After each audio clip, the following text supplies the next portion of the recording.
Today we're making lasagna. Just kidding. I need to replace my plaster bats for drying my recycled clay. So I like to use a lasagna pan as my mold.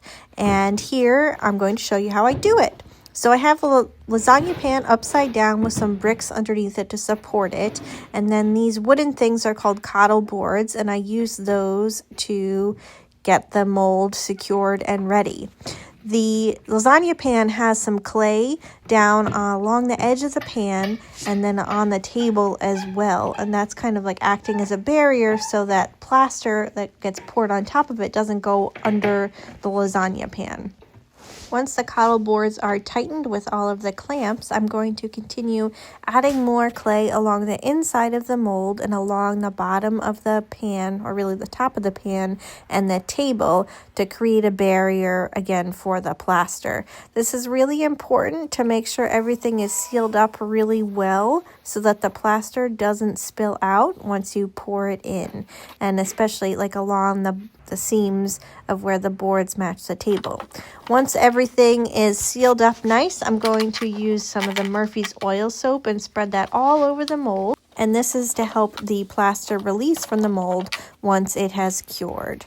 So now I have my pottery plaster. This is pottery plaster number 1, and I have a respirator on to protect myself. I'm going to be using the island method for mixing my plaster. So I have a bucket of water and I just continue adding plaster until a little island starts to form. From there, I'm going to use my drill and mix up the plaster so everything is nice and smooth.